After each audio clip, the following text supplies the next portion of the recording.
الحمد لله رب العالمين والصلاة والسلام على سيد المرسلين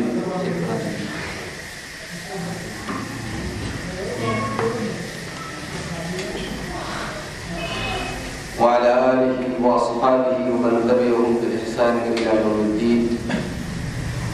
أما بعد فأعوذ بالله من الشيطان الرجيم. بسم الله الرحمن الرحيم. اتل ما أوحي إليك من الكتاب وأقم الصلاة إن الصلاة تنهى عن الفحشاء والمنكر ولذكر الله أكبر والله يعلم ما تصنعون. محترم حاضرین، قرآن کریم کے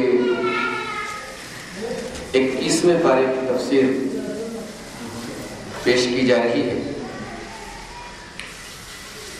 پارے کا آغاز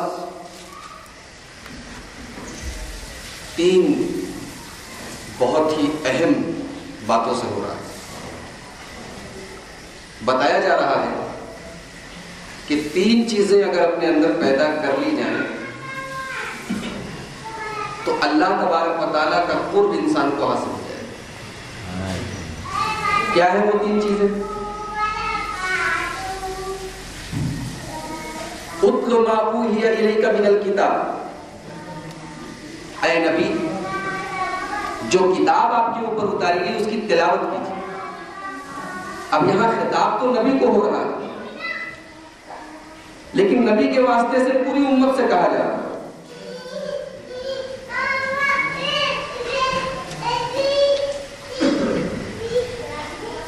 تلاوت کس کو بولتے ہیں؟ عربی زبان میں تلا یتلو کا مطلب ہوتا ہے کسی چیز کو بار بار کرنا. تو لفظ تلاوت یہ بتلا رہا ہے کہ قرآن کو ایک بار پڑھنا کافی نہیں ہے، بار بار پڑھتے رہیے. اتل ما اوحی الیک من الکتاب، اے نبی آپ قرآن کو بار بار پڑھیے. وَأَقِمِ الصَّلَاةَ، اور نماز قائم کیجیے. ان الصلاۃ تنہی عن الفحشاء والمنکر. اب نماز کا ایک فائدہ بتایا جا رہا ہے کہ نماز بے حیائی سے اور برے کاموں سے روکتی ہے. یہاں پر ایک سوال پیدا ہوتا ہے،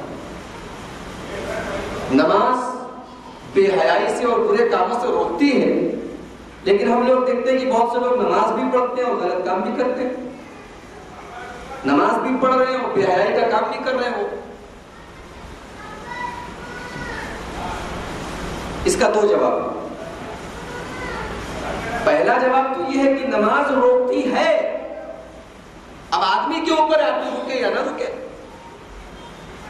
کوئی بچہ شرارت کر رہا ہے اور کوئی بڑا بزرگ آدمی اس کو روک رہا ہے، تو بڑا بزرگ آدمی روکنے کا کام تو کر رہا ہے. اب یہ بچے کے اوپر ہے کہ وہ رکتا ہے یا نہیں رکتا ہے. تو نماز بے حیائی اور برے کاموں سے روک تو رہی ہے، اب انسان کے اوپر ہے کہ وہ اس سے رکتا ہے کہ نہیں رکتا. دوسرا جواب یہ ہے کہ کوئی بھی دوا انسان کو کب فائدہ کرے؟ جب اس دوا کے اندر سارے میٹیریلز اصلی، دوا نقلی نہ ہو، اور دوا ٹائم سے کھائی جائے. ڈاکٹر نے جس دوا کو جس ٹائم بتایا اس ٹائم کھایا جائے. اور پھر دوا جب کھائی جائے تو دوا کا اثر دور کرنے والی جو چیزیں ان سے بچا جائے. مثال کے طور پہ کسی کو بخار ہے، بخار کی دوا کھا رہا ہے. اب بخار میں ڈاکٹر یہ بولتے تم ٹھنڈی چیز مت کھاؤ، تو اب دوا بھی کھائے اور ٹھنڈی چیزیں بھی کھائے تو تھوڑی آرام کرے. نماز کا معاملہ بھی ایسا ہے. نماز ایک دوا ہے. نماز ایک دوا ہے جو ہمیں برائی سے اور بے حیائی سے روکتی ہے، لیکن یہ دوا تب کام کرے گی جب ہماری نماز صحیح طریقے سے، صحیح وقت پر اور پوری شرائط کے ساتھ ادا کی جائے. ہم نماز پڑھیں لیکن ہم نماز کو اس کی شرائط اور آداب کے ساتھ نہ پڑھیں تو یہ کہاں سے ہم کو بے حیائی اور برے کام سے. تو پہلی چیز قرآن کی تلاوت، دوسری چیز نماز قائم، اور تیسری چیز یہ ہے وَلَذِكْرُ اللَّهِ أَكْبَرُ، اللہ کا ذکر کرو، اللہ کو زیادہ سے زیادہ یاد کرو۔ یہ 3 فارمولہ ہے۔ قرآن کی تلاوت سے دل روشن ہوگا، اور جب دل روشن ہوگا تو دل میں اللہ کی محبت پیدا ہوگی۔ نماز قائم کرنے سے اللہ تعالیٰ کا قرب حاصل ہوگا، اس لیے کہ حدیث قدسی میں اللہ تعالیٰ نے فرمایا نا کہ بندہ جیسے جیسے نفل نمازیں پڑھتا ہے میرے قریب آتا چلا جاتا ہے۔ تو نماز کی پابندی سے بندہ اللہ کے قریب ہوتا ہے، اور اللہ کا ذکر کرنے سے انسان کے اندر اپنے گناہوں سے توبہ کرنے کا خیال پیدا ہوتا ہے، اس لیے کہ توبہ کی یہ پہلی شرط بتائی گئی ہے کہ انسان اللہ کا ذکر۔ تو یہ 3 چیزوں کا یہ نسخہ ہے، تلاوت، اقامت صلاۃ اور اللہ کا ذکر۔ ان 3 چیزوں کو اگر ہم اپنا لیں تو ہماری دنیا اور آخرت دونوں بن جائے۔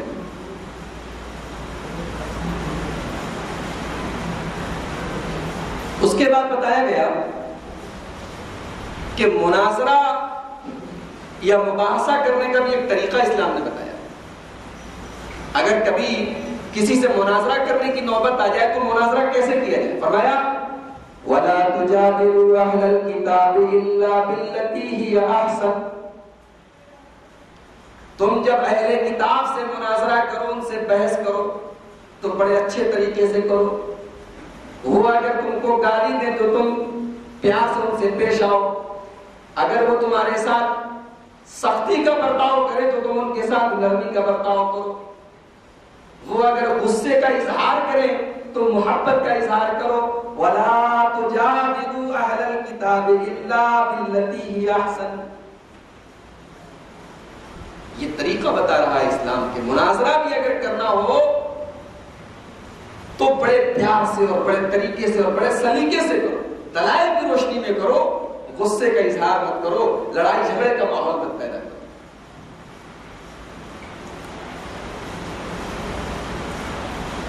اس کے بعد بتایا گیا کہ دنیا کی زندگی کی حیثیت کیا ہے۔ فرمایا وَمَا هَذِهِ الْحَيَاةُ الدُّنْيَا إِلَّا لَهْوٌ وَلَعِبٌ، دنیا کی زندگی تو کھیل اور تماشا ہے۔ کھیل اور تماشا کیوں کہا؟ کھیل اور تماشا ہمیشہ وقتی ہوتا ہے۔ ایک کرکٹ میچ ہوتا ہے تو 3 گھنٹے کے لیے 4 گھنٹے کے لیے ہوتا ہے، ایک فٹ بال کا میچ ہوتا ہے تھوڑی دیر کے لیے۔ کوئی بھی کھیل، کوئی بھی تماشا وقتی ہوتا ہے، اور کھیل تماشے سے کوئی مقصد حاصل نہیں ہوتا۔ تو اللہ نے فرمایا کہ دنیا کی زندگی کھیل اور تماشا ہے، جس نے اس کو اپنا مقصد بنا لیا، اپنی منزل بنا لیا، وہ بے وقوف ہے۔ دنیا کی زندگی تو کھیل اور تماشا ہے، یہ ایک وقتی چیز ہے اور یہ بے مقصد چیز ہے۔ وَإِنَّ الدَّارَ الْآخِرَةَ لَهِيَ الْحَيَوَانُ، اور آخرت کی جو زندگی ہے دراصل وہی زندہ رہنے والی۔ کیا مطلب؟ زندگی تو اصل آخرت کی زندگی ہے، یہاں تو ہمیشہ ڈر بنا رہتا ہے کہ کب مر جائے، کب ہماری جان نکل جائے، کب ہمارا ایکسیڈنٹ ہو جائے، کب ہم سے ہماری نعمتیں چھن جائے، کب ہم سے ہماری دولت چھن جائے، کب ہم سے ہمارا آرام چھن جائے۔ لیکن آخرت میں اگر آرام ہے تو ہمیشہ کے لیے آرام، اور تکلیف ہے تو ہمیشہ کے لیے۔ اس کے بعد ایک بہت اہم بات بتائی جا رہی ہے، وَالَّذِينَ جَاهَدُوا فِينَا لَنَهْدِيَنَّهُمْ سُبُلَنَا، جو لوگ ہمارے راستے میں جہاد کرتے ہیں ہم ان کو اپنے راستے دکھاتے ہیں۔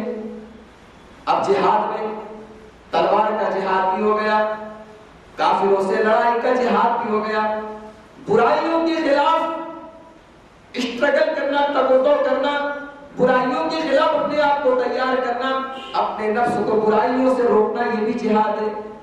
یہ الگ بات ہے کہ جہاد کی سب سے اونچی قسم تو یہی ہے کہ کافروں سے جہاد کے میدان میں، قتال کے میدان میں لڑا جائے، لیکن یہ بھی میرے بھائیوں جہاد ہے کہ اپنے آپ کو، اپنے نفس کو برائیوں سے روکا جائے، اپنے نفس سے لڑا جائے، اپنے نفس کو شیطان کے حملوں سے روکا جائے۔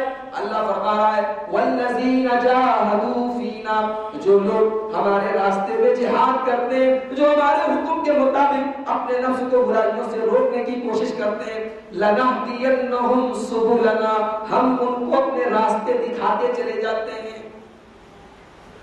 انسان اگر برائیوں سے اپنے آپ کو روکے تو اللہ تبارک و تعالیٰ کی طرف سے راستہ اپنے آپ آٹومیٹکلی ہموار ہوتا چلا جاتا ہے، راستہ اس کے لیے آسان ہوتا چلا جاتا ہے۔ اس کے بعد سورہ روم شروع ہو رہی ہے۔ سورہ روم کا ایک بیک گراؤنڈ ہے۔ اللہ کے رسول کے زمانے میں جب آپ مکے میں تھے تو ایک بار فارس اور روم کی سلطنت میں لڑائی ہوئی۔ فارس کی سلطنت جو تھی ایران کی، وہ آتش پرست تھی، مجوسی تھی، اور روم کی جو سلطنت تھی وہ عیسائی تھی۔ تو فطری طور پر عیسائی جو تھے مسلمانوں سے زیادہ قریب تھے مجوسیوں کے مقابلے، کیونکہ مجوسی آتش پرست تھے، بت پرست تھے، اور عیسائی جو تھے یہ اہل کتاب تھے، عیسیٰ علیہ السلام کو مانتے تھے۔ یہ الگ بات ہے کہ دونوں کافر تھے، لیکن مسلمانوں کی ہمدردیاں عیسائیوں کے ساتھ تھی، رومی سلطنت کے ساتھ تھی، اور کافروں کی ہمدردیاں ایرانیوں کے ساتھ تھی۔ تو جب یہ لڑائی ہوئی تو رومی ہار گئے اور فارس کی حکومت کو فتح نصیب۔ تو کافروں نے بڑی خوشی منائی کہ جیسے رومیوں کی شکست ہوئی ہے ویسے ہم مسلمانوں کو اب شکست دیں گے، مسلمانوں کا بھی ایسے ہی ہم بیڑا غرق کر دیں گے۔ اس موقع پر اللہ تبارک و تعالیٰ نے سورہ روم کی یہ آیت نازل کی۔ الف لام میم غلبت الروم، روم کی سلطنت ہار گئی، روم کی سلطنت مغلوب ہو گئی، فی ادنی الارض، اپنے ملک کے اندر، وَهُمْ مِنْ بَعْدِ غَلَبِهِمْ سَيَغْلِبُونَ، لیکن بہت جلد رومی لوگ بھی غالب آ جائیں گے۔ ابھی مغلوب ہوئے ہیں، ابھی ان کو شکست ہوئی ہے، لیکن بہت جلد وہ غالب آ جائیں گے۔ کب غالب آ جائیں گے؟ فی بضع سنین، کچھ ہی سالوں میں۔ جب یہ آیت کریمہ نازل ہوئی تو حضرت ابوبکر رضی اللہ تعالیٰ عنہ نے جا کر کافروں کے درمیان نعرہ لگایا اور کہا کہ بہت خوشی مت مناؤ، بہت جلد اللہ نے قرآن کی آیت نازل کر کے بتا دیا ہے کہ بہت جلد رومی سلطنت ایرانی سلطنت کو شکست دے دے گی۔ اب جو حالات تھے اس بات کا کوئی یقین نہیں کر سکتا تھا۔ تو ایک کافر تھا ابی بن خلف، اس نے حضرت ابوبکر سے شرط لگائی کہ اگر رومی جیت گئے تو میں تم کو 500 اونٹ دوں گا، اور اگر ایرانی جیت گئے تو تم مجھ کو 500 اونٹ دو۔ حضرت ابوبکر نے شرط لگائی، حالانکہ یہ جوا ہو، اسی کو تو جوا بولتے ہیں۔ میں جیت گیا تو تم مجھ کو 500 روپیہ دے دینا، تم جیت جاؤ گے تو میں تم کو، اسی کو تو شرط بولتے ہیں، اسی کا نام تو سٹا ہے، لیکن اس وقت تو جوا حرام نہیں۔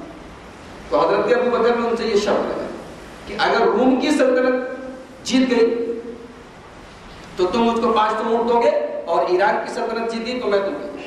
کب؟ 3 سالوں کے اندر۔ حضرت ابوبکر نے آگے جب اللہ کے رسول کو یہ بات بتائی تو اللہ کے رسول نے فرمایا قرآن میں یہ کہاں لکھا ہے کہ 3 سالوں میں جیت جائیں گے؟ قرآن کے اندر بضع سنین کا لفظ ہے۔ بضع سنین کا کیا مطلب ہوا؟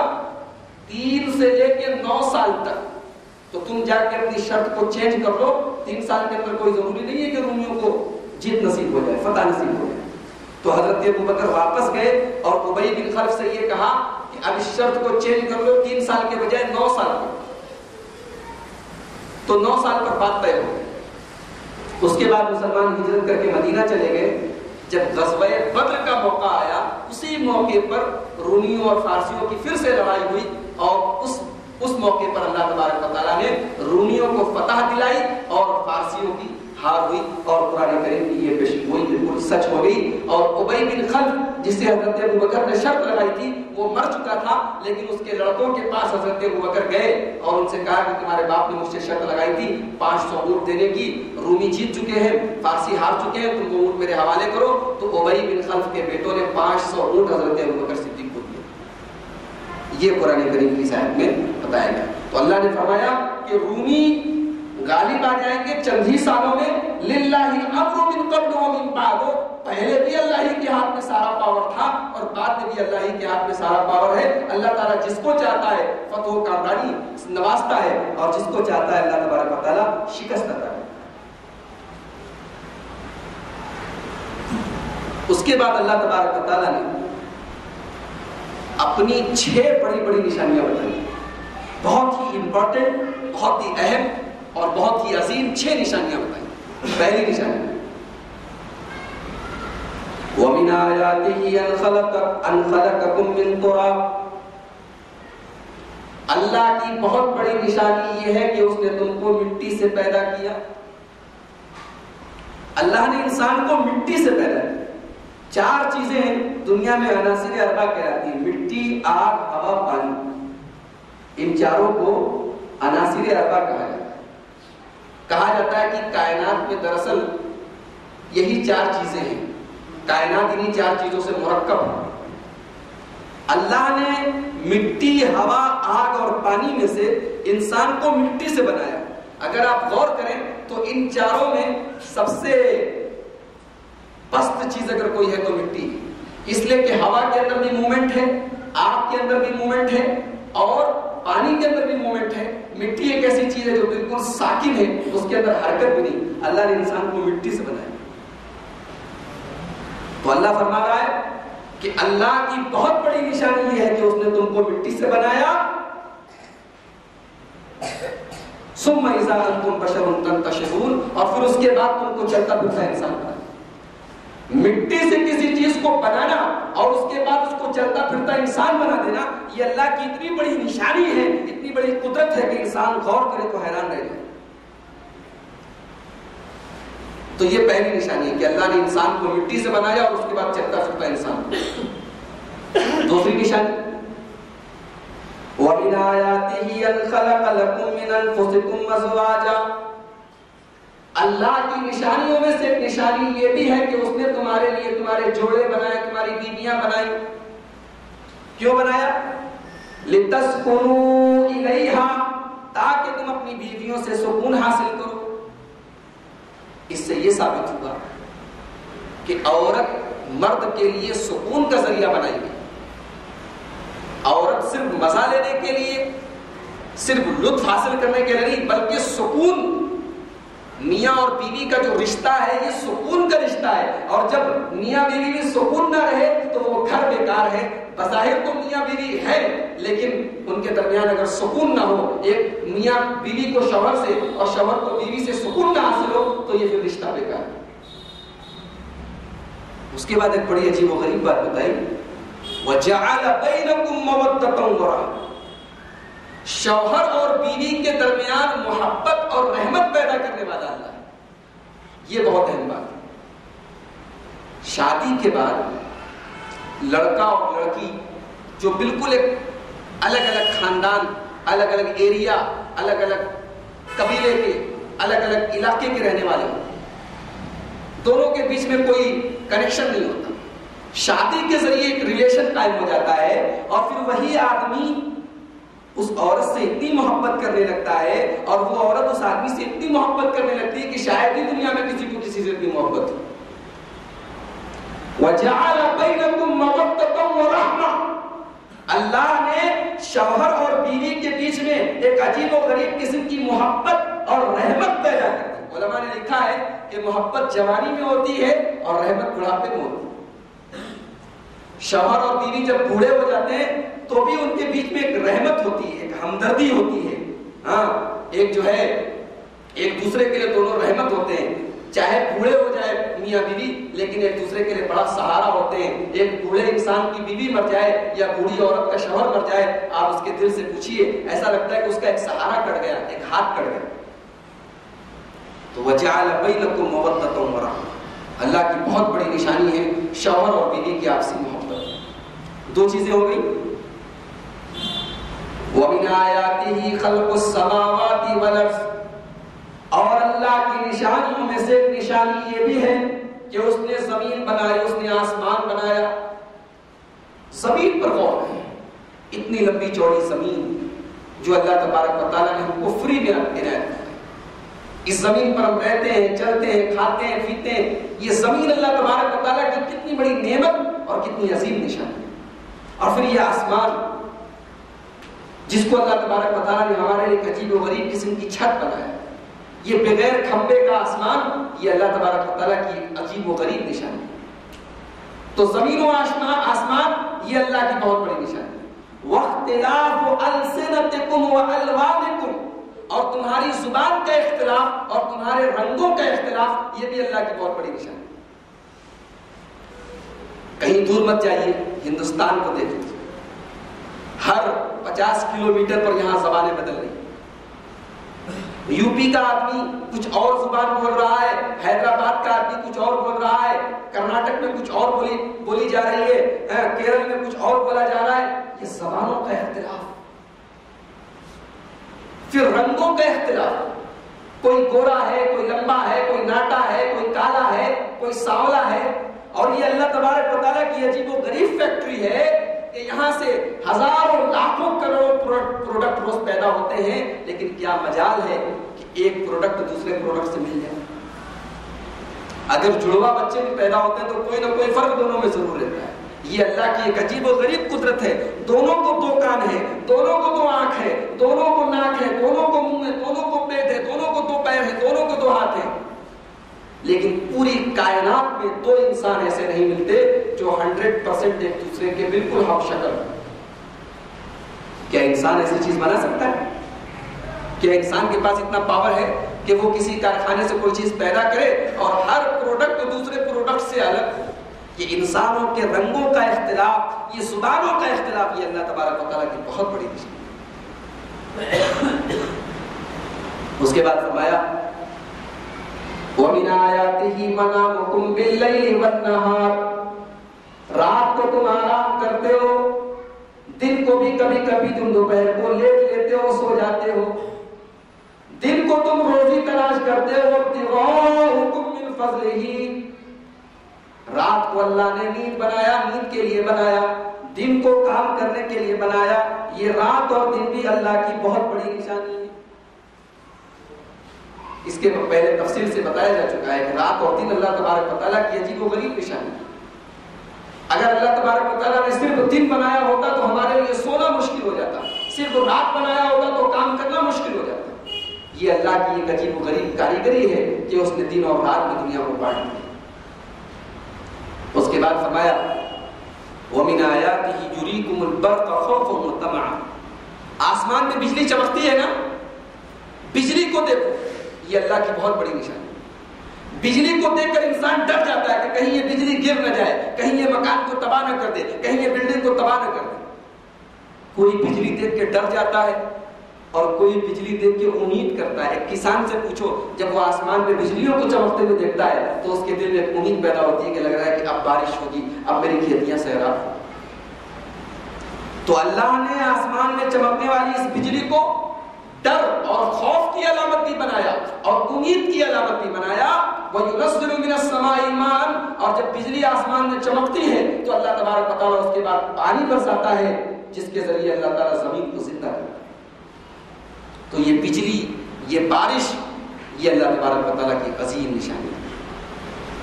اس کے بعد آخری نشانی بتائی اللہ نے وَمِنْ آيَاتِهِ أَن تَقُومَ السَّمَاءُ وَالْأَرْضُ بِأَمْرِهِ. اور اللہ کی ایک بہت بڑی نشانی یہ ہے کہ زمین و آسمان اسی کے حکم سے قائم ہے.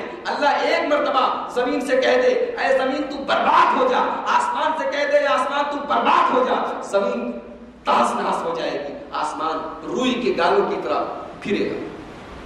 قیامت میں ایسا ہی تو ہوگا. اللہ کے ایک حکم پر زمین و آسمان برباد ہوتے ہیں. اس سے یہ معلوم ہوا کہ انسان بہت عیاشی اور بہت مستی میں نہ رہے. یہ زمین و آسمان اگر قائم ہے تو صرف اللہ کے ایک حکم پر قائم ہے اور اللہ کے ایک اشارے پر زمین و آسمان تباہ و برباد ہو سکتے ہیں. یعنی اللہ تبارک و تعالیٰ آخرت سے ڈرا رہا ہے، قیامت سے اپنے بندوں کو ڈرا رہا ہے.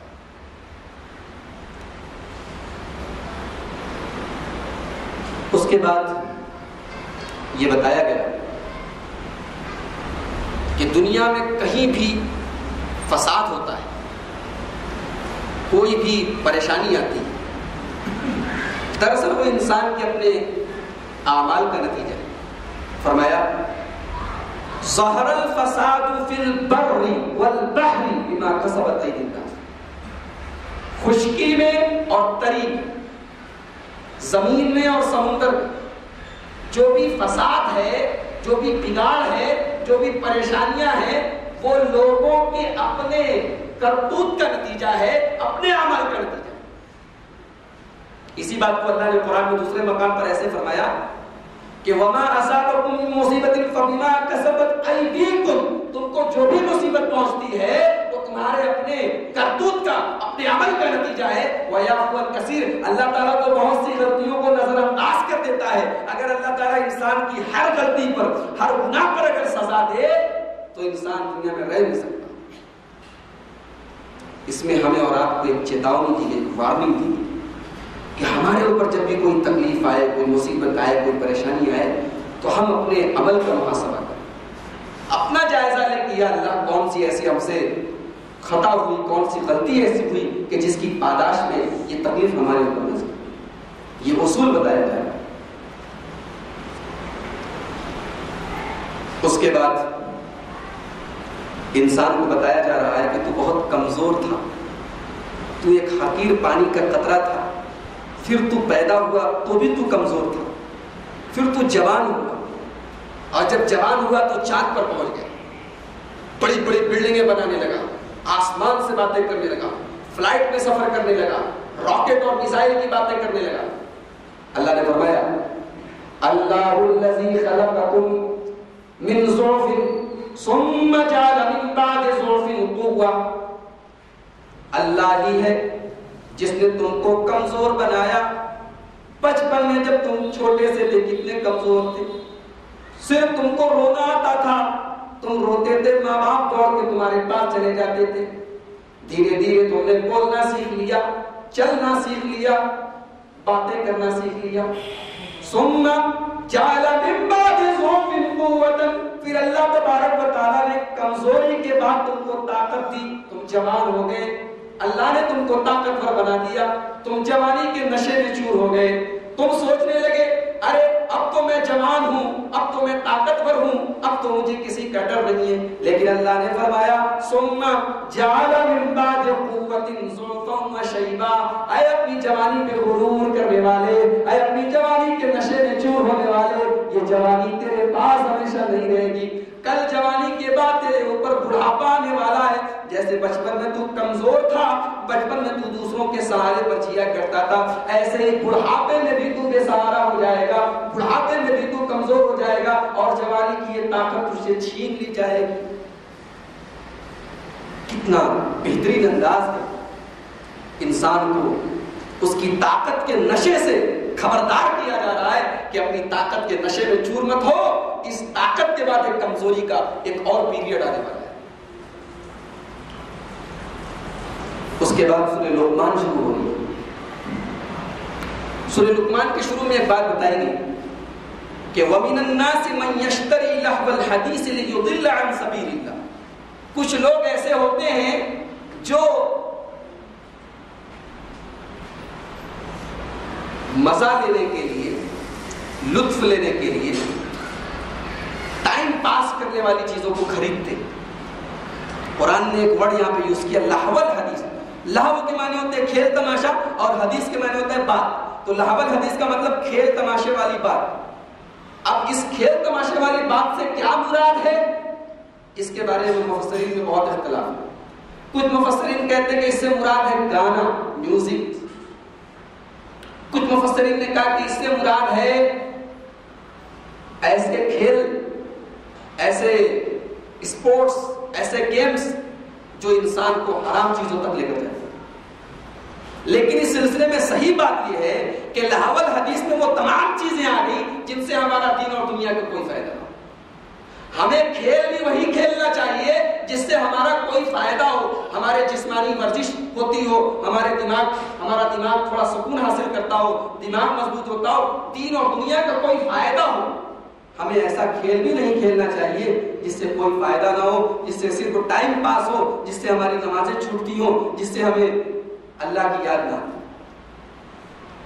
گانا, میوزک, فلمیں, انٹرنیٹ پر فاش سائٹیں دیکھنا, یہ تمام چیزیں اس کے اندر. ہوا یہ تھا کہ مکے کے اندر ایک آدمی تھا نضر بن حارث. اس نے دیکھا کہ محمد صلی اللہ علیہ وسلم جب قرآن پڑھ کر سناتے ہیں تو لوگ کھینچے چلے آتے ہیں, لوگ ان کے قرآن کو سننے کے لیے کھینچے چلے آتے ہیں. تو نضر بن حارث ملک کے شام گیا تو وہاں سے اس نے ایرانیوں کے قصے کہانی کی کتابیں لے کے چلایا, اور اس نے مکہ کے کافروں کو اکٹھا کر کے کہا کہ ارے تم محمد کا قرآن سنتے ہو، اس سے اچھی میں بات تم کو بتا رہا ہوں. قرآن سنو گے تو نماز پڑھنا پڑے گا، قرآن سنو گے تو محنت کرنا پڑے گا. یہاں آؤ، تم کو میں ناول پڑھ کے سناتا ہوں، میں تم کو ایران کے شہزادوں کی کہانیاں پڑھ کے سناتا ہوں. تم کو مزہ بھی آئے گا، تم کو لطف بھی ملے گا، اور تم کو کچھ کرنا بھی نہیں پڑے گا. تو نضر بن حارث کا یہ داؤ کامیاب ہو گیا. بہت سے لوگ قرآن چھوڑ کے ناول وغیرہ اس کا سننے لگے.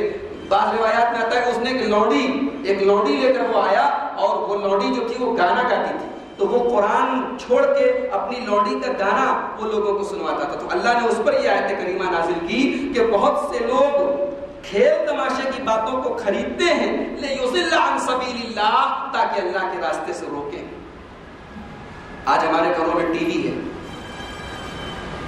ٹی وی کا صحیح استعمال شاید 30% ہوتا ہو، 70% تو اس کا استعمال سیریل، فلموں، گانوں اور فحش پروگراموں کے لیے، وہ بھی لاحول حدیث میں ہے، اور ہم اس کو خرید کے لاتے ہیں. اللہ نے کیا کہا؟ وَمِنَ النَّاسِ مَن يَشْتَرِي، جو خرید کے لاتے ہیں.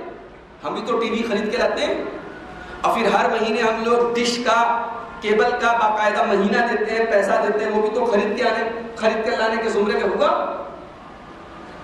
بھائیو، اس پر ہمیں اور آپ کو تھوڑی سختی کرنی چاہیے. اگر گھر میں ٹی وی ہے، میں یہ نہیں کہتا آج کے دور کے حساب سے کہ ٹی وی ہی نہ رکھا جائے، لیکن اس کا صحیح استعمال کیا جائے، اس کے غلط استعمال سے بچا جائے.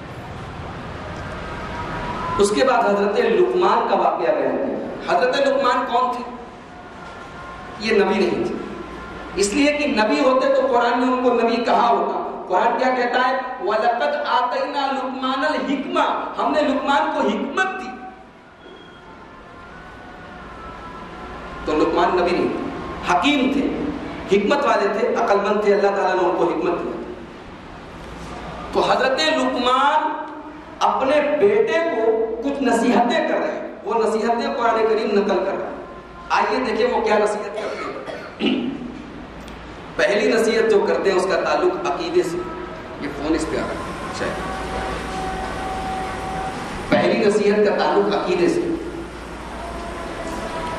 لقمان علیہ السلام اپنے بیٹے سے کہتے ہیں، حضرت لقمان، وَإِذْ قَالَ لُقْمَانُ لِابْنِهِ وَهُوَ يَعِظُهُ يَا بُنَيَّ لَا تُشْرِكْ بِاللَّهِ.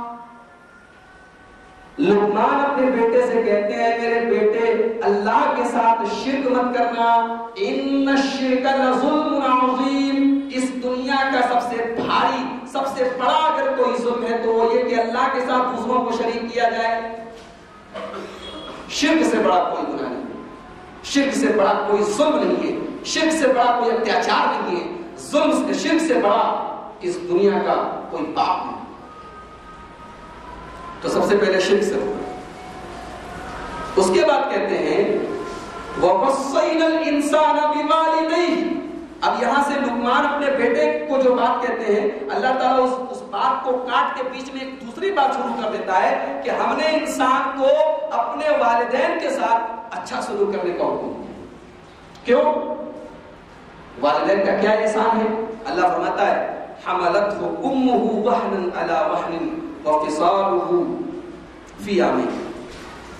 انسان کو یاد کرنا چاہیے کہ اس کی ماں نے بڑی تکلیفیں جھیل کر اس کو اپنے پیٹ میں رکھا تھا اور پھر جنم دیا تھا اور 2 سال تک اس کو دودھ پلایا تھا. تو اے انسان انشکر لی وَلِوَالِدَيْکَ، تو میرا بھی شکریہ ادا کر اور اپنے ماں باپ کا بھی شکریہ ادا کر. تو میرا بھی شکر ادا کر، اپنے ماں باپ کا بھی شکر ادا کر. وَإِلَيَّ الْمَصِيرُ، اور میری ہی طرف تجھ کو پلٹ کے آنا ہے. تو یہ بیچ میں جملہ معترضہ تھا. یہ اللہ تعالیٰ نے لقمان کی بات کو کاٹ کے بیچ میں یہ بات ڈالی. اب اس کے بعد پھر لقمان کی بات شروع ہو گئی. وَإِن جَاهَدَاكَ عَلَىٰ أَن تُشْرِكَ بِي مَا لَيْسَ لَكَ بِهِ عِلْمٌ فَلَا تُطِعْهُمَا. اگر تیرے ماں باپ تجھ کو شرک کرنے کی تعلیم دے، شرک کرنے پر اگر تجھ کو ابھارے، فَلَا تُطِعْهُمَا، تو تو اپنے ماں باپ کی بات مت مان. ماں باپ اگر تجھ کو شرک کرنے کی تعلیم دے تو تم ماں باپ کی بات مت مان. لیکن ایسا نہ ہو کہ ماں باپ کے ساتھ تو بدتمیزی کرے، ماں باپ کے حقوق کا خیال نہ رکھے، وَصَاحِبُهُمَا فِي الدُّنْيَا مَعْرُوفًا، اگر تیرے ماں باپ تجھ کو شرک کرنے کی تعلیم دے تو ان کی بات مت مان، لیکن ان کے ساتھ اچھا سلوک دنیا میں پھر بھی کرتے رہنا۔ اس سے اندازہ لگائیے کہ ماں باپ اگر انسان کو شرک کی تعلیم دیں تو ٹھیک ہے، ان کی بات تو نہیں ماننا ہے، لیکن تب بھی ان کے ساتھ اچھا سلوک کرنا ہے۔ اگر ہمارے ماں باپ مسلمان ہیں اور ہم مسلمان ہیں، اگر ہم اس حال میں اپنے ماں باپ کے ساتھ اچھا سلوک نہ کریں، ان کے ساتھ حسن سلوک نہ کریں، تو ہم سے بڑا ظالم ہو۔ یہاں یہ تعلیم دی جا رہی ہے کہ ماں باپ اگر مشرک ہو، کافر ہو، اور تم کو شرک اور کفر کرنے کی تعلیم دے تو بھی تم ان کے ساتھ اچھا سلوک۔ تو پہلی نصیحت جو حضرت لقمان نے اپنے بیٹوں کو کی کہ شرک مت کرو۔ اس کے بعد دوسری نصیحت کیا کر رہے ہیں؟ یا بنی انہا ان تک مثقال حبۃ من خردل فی السماوات فتکن فی صخرۃ او فی السماوات او فی الارض یأتی بها اللہ۔ اے میرے بیٹے، یاد رکھ، رائی کے دانے کے برابر بھی کوئی چیز دنیا کے کسی بھی کونے میں، کسی چٹان میں چھپی ہوئی ہے، آسمانوں پر ہے، زمین پر ہے، یأتی بها اللہ، اللہ اس کو سامنے لے آئے۔ اللہ کا علم اور اللہ کی قدرت حضرت لقمان اپنے بیٹے کے دل و دماغ میں بٹھا رہے ہیں۔ اس سے معلوم ہوا کہ بیٹوں کو بچپن ہی سے عقیدہ سکھانا چاہیے۔ آج ہم لوگ اپنے بچوں کو انگریزی پڑھاتے ہیں، کمپیوٹر پڑھاتے ہیں، سائنس پڑھاتے ہیں، اگر نہیں پڑھاتے تو عقیدہ نہیں پڑھاتے کہ بیٹے کا عقیدہ بن جائے۔ حضرت لقمان کیا کرے اپنے بیٹے سے؟ بیٹا، یا بنیا، بنیا کا مطلب اے میرے پیارے بچے، اے میرے پیارے بیٹے، اگر پوری کائنات میں کہیں بھی کوئی چیز چھپی ہے، اللہ تعالیٰ اس کو سامنے لے آئے گا۔ اللہ تعالیٰ ان اللہ لطیف خبیر، اللہ تعالیٰ باریک سے باریک چیز کی خبر رکھتے ہیں۔ دو نصیحت ہوگی، اب تیسری نصیحت دیکھیے کیا کہتے ہیں۔ سب سے پہلے توحید کی تعلیم دی، اس کے بعد اللہ کا علم بتایا، اب کیا کہتے ہیں؟ یا بنی اقم الصلاۃ، اے میرے بیٹے نماز قائم کرتے رہنا، نماز کی پابندی کرنا۔ معلوم ہوا کہ بچوں کو بچپن ہی سے نماز کا پابند بنائیں۔ اقم الصلاۃ، نماز کی پابندی کرنا، وامر بالمعروف، اور نیکیوں کا حکم دینا، ونہی عن المنکر، اور برائیوں سے روکنا۔ یعنی ایسا نہ ہو کہ تم تو نمازی ہو لیکن گھر کے لوگ، محلے کے لوگ، پڑوس کے لوگ، ان کے عمل سے تم کو کوئی مطلب نہ ہو۔ اپنی سوسائٹی میں اچھی چیزوں کو پھیلانا اور بری چیزوں سے روکنا۔ وَاصْبِرْ عَلَىٰ مَا أَصَابَكَ، لیکن جب تم سوسائٹی میں اچھی چیزوں کو بتاؤ گے، بری چیزوں سے روکو گے، تو لوگ تمہیں تکلیف پہنچائیں گے، لوگ تمہیں ماریں گے، لوگ تمہیں گالیاں دیں گے، لوگ تمہیں برا بھلا کریں گے، تو صبر کرو۔ وَاصْبِرْ عَلَىٰ مَا أَصَابَكَ۔ دعوت کا کام، تبلیغ کا کام اتنا آسان نہیں ہے۔ آپ کو گالیاں سننی پڑے گی، تانا سننا پڑے گا۔ نبیوں نے سنا تو آپ کی کیا حیثیت، ہماری اور آپ کی کیا حیثیت ہے بھائی؟ سماج میں جب بھی آپ نیکیوں کا حکم دیں گے اور برائیوں سے روکیں گے تو صبر کرنا پڑے گا۔ یہ دونوں چیزیں لازم اور لازم ہیں۔ اسی لیے والعصر میں کیا کہا گیا؟ الا الذین آمنوا وعملوا الصالحات وتواصوا بالحق وتواصوا بالصبر۔ آپ کسی کو حق بات بتائیں گے تو یہ امید مت رکھیے کہ لوگ آپ کو مالا پہنائیں گے، لوگ آپ کا ویلکم کریں گے۔ حق بات اگر آپ پھیلائیں گے تو آپ کو تکلیف تو سہنی پڑے گی۔ تو لقمان نے بھی اپنے بیٹے سے، حضرت لقمان نے بھی اپنے بیٹے سے یہی کہا کہ وَاصْبِرْ عَلَىٰ مَا أَصَابَكَ، امر بالمعروف اور نہی عن المنکر کے راستے میں جب تجھے کوئی تکلیف پہنچے تو صبر سے کام لینا۔ ان ذَلِكَ مِنْ عَزْمِ الْأُمُورِ، اور یہ صبر کرنا بہت بڑی بات ہے۔ اس کے بعد فرمایا وَلَا تُصَعِّرْ خَدَّكَ لِلنَّاسِ، گال پھولا کے لوگوں سے مت۔ بات کر رہے ہو کسی سے، اب وہ تم سے غریب آدمی ہے تو اس کی طرف نہ دیکھ کے اگل بغل نہیں، جس سے بات کر رہے ہو اس کی طرف چہرہ کر کے بات۔ وَلَا تُصَعِّرْ خَدَّكَ لِلنَّاسِ، اپنا گال پھولا کے اپنے چہرے پر، اپنے ماتھے پر سلوٹیں پیدا کر کے لوگوں سے بات۔ اخلاقی تعلیم دی ہے۔ وَلَا تَمْشِ فِي الْأَرْضِ مَرَحًا، اور زمین میں اکڑ کر مت چلو، تکبر مت کرو، گھمنڈ مت کرو۔ ان اللہ لا یحب کل مختال فخور، اللہ تعالیٰ کسی اکڑنے والے کو، کسی گھمنڈی کو پسند نہیں کرتا۔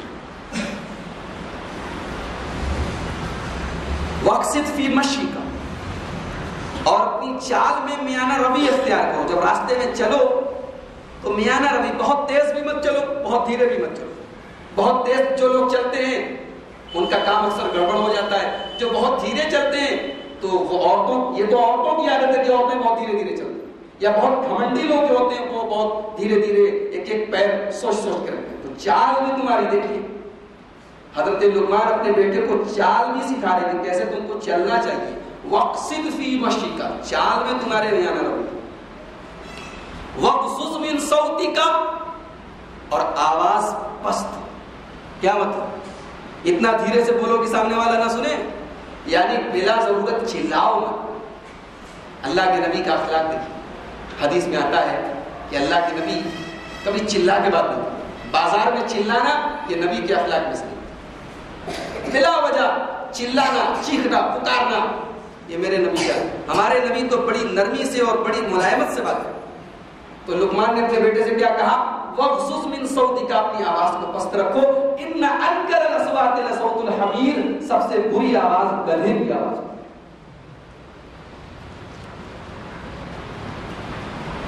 اس کے بعد کفار مکہ کے بارے میں ایک بات بتائی گئی کہ یہ لوگ جب پانی میں سفر کرتے تھے اور راستے میں طوفان آ جاتا تھا تو یہ لوگ صرف اللہ کو پکارتے۔ اللہ نے فرمایا الم تر ان الفلک تجری فی البحر بنعمت اللہ، تم نہیں دیکھتے کہ زمین میں کشتیاں اللہ کے حکم سے چلتی ہیں۔ وَإِذَا غَشِيَهُم مَّوْجٌ كَالظُّلَلِ دَعَوُا اللَّهَ مُخْلِصِينَ لَهُ الدِّينَ، اور جب ان کی کشتی بھور میں پھنس جاتی ہے، طوفان میں پھنس جاتی ہے، تو یہ صرف اللہ کو پکارتے ہیں، اور اللہ ان کی پکار کو سنتا بھی ہے اور طوفان کو دور کر دیتا ہے۔ لیکن جب کنارے لگ جاتے ہیں، فَلَمَّا نَجَّاهُمْ إِلَى الْبَرِّ، جب ان کو اللہ تبارک و تعالیٰ نجات دے دیتا ہے، طوفان ختم ہو جاتا ہے، ان کی جان بچ جاتی ہے، تو پھر یہ شرک کر رہے ہیں۔ اس سے یہ معلوم ہوا کہ انسان کے لیے جب سارے راستے بند ہو جائیں تو اگرچہ وہ کافر اور مشرک ہو، اگر وہ اس حال میں اللہ کو پکارے تو اللہ اس کی دعا کو قبول کرے۔ یہ مکہ کے مشرکوں کا حال ہے کہ یہ جب طوفان میں پھنستے تھے تو صرف اللہ کو پکارتے تھے اور بڑے خلوص کے ساتھ اللہ کو پکارتے تھے اور اللہ ان کی دعا کو قبول کرتا تھا۔ اس سے یہ معلوم ہوا کہ انسان جب بہت مجبور ہو جائے، جب سارے راستے بند ہو جائیں اور اس حال میں اللہ کو پکارے تو وہ کافر اور مشرک ہوتا ہے تو بھی اللہ تعالیٰ اس کی دعا کو قبول کرتا ہے۔ اس کے بعد نماز تہجد کی فضیلت بتائی گئی۔ فرمایا کہ میرے نیک بندے وہ ہیں تتجافا جنوبہم عن المضاجع، جن کے پہلو ان کے بستر سے الگ رہتے ہیں، یعنی رات کو وہ اپنے جب سارے لوگ بستر پر آرام کر رہے ہوتے ہیں تو میرے نیک بندے بستروں سے الگ رہتے ہیں، وہ بستر پر آرام نہیں کرتے۔ تتجافا جنوبہم عن المضاجع، میرے نیک بندے اپنی پیٹھ کو، اپنے پہلو کو بستروں سے الگ رکھتے ہیں۔ یدعون ربہم خوفا وطمعا، اور میرے نیک بندے جب اپنے رب سے دعا کرتے ہیں تو ان کی دعا میں ڈر بھی ہوتا ہے، ان کی دعا میں اللہ کا ڈر بھی ہوتا ہے اور اللہ کی رحمت کی امید بھی ہوتی ہے۔ دونوں چیزیں ہونی چاہیے، جنت کی امید بھی ہو اور جہنم کا ڈر بھی ہو، یہ دونوں چیزیں انسان کی دعا کے اندر ہونا چاہیے۔ اس کے بعد سورہ احزاب شروع ہو رہی ہے۔ سورہ احزاب میں اللہ کے نبی کا مقام اور مرتبہ بہت تفصیل سے بتایا ہے۔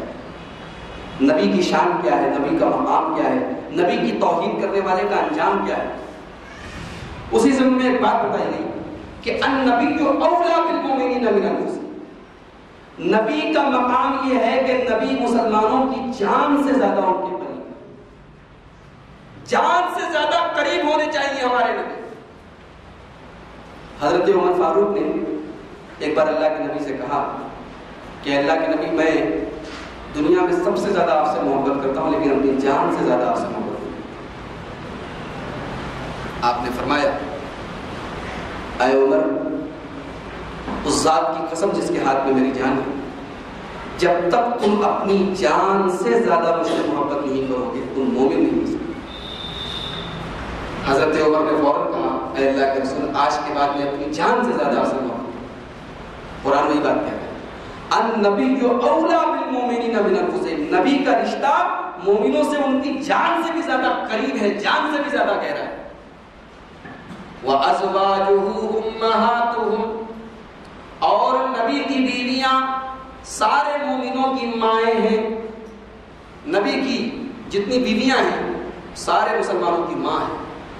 اسی لیے ہم لوگ حضرت عائشہ کا نام لیتے ہیں، حضرت خدیجہ کا نام لیتے ہیں، حضرت جویریہ کا نام لیتے ہیں، تو ہم لوگ کیا کہتے ہیں؟ ام المومنین، ہماری ماں ہے۔ یعنی ان کا احترام ایسے کرو جیسے اپنی ماں کا کرتے ہو۔ تو جب ہم نے ان کو اپنی ماں مان لیا تو کیا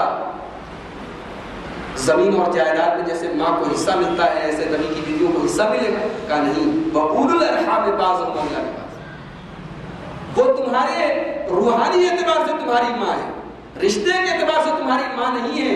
تمہاری زمین اور جائیداد کا حصہ ویسے ہی ایک دوسرے میں تقسیم ہوگا جیسے شریعت نے بتایا ہے۔ نبی کی بیویوں کو تمہارا حصہ نہیں دیا جائے گا، لیکن روحانی اعتبار سے ان کا درجہ یہ ہے کہ وہ تمہاری ماں ہے۔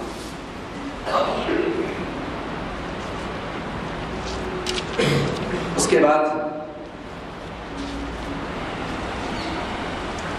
سورہ احزاب میں بڑی تفصیل سے غزوہ احزاب کا ذکر کیا گیا اور آخر میں 21ویں پارے کے لاسٹ میں نبی کی بیویوں کو خطاب کر کے یہ فرمایا گیا کہ اے نبی کی بیویوں، اگر تم دنیا کی زندگی چاہتی، ان کنتن تردن الحیات الدنیا، اگر تم دنیا کی زندگی چاہتی ہو، دنیا کی نعمتیں چاہتی ہو، فتعالن امتعکن واسرحکن سراحا جمیلا، تو اے نبی اپنی بیویوں سے کہہ دو کہ میں تم کو طلاق دینے کے لیے تیار ہوں۔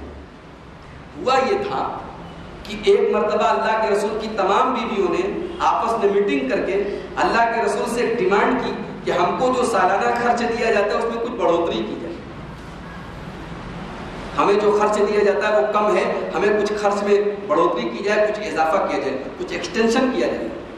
اس موقع پر یہ آیت کریمہ نے کہ نبی کی بیوی ہو کے دنیا کی زندگی اور دنیا کی نعمتوں کے پیچھے پڑتی ہو، اے نبی کہہ دو اپنی بیویوں سے کہ اگر تم کو دنیا کی زندگی چاہیے تو آؤ، میں تم کو دنیا کی دولت دے دیتا ہوں اور تم کو اپنے گھر سے چلتا اپنے گھر سے نکال دیتا ہوں۔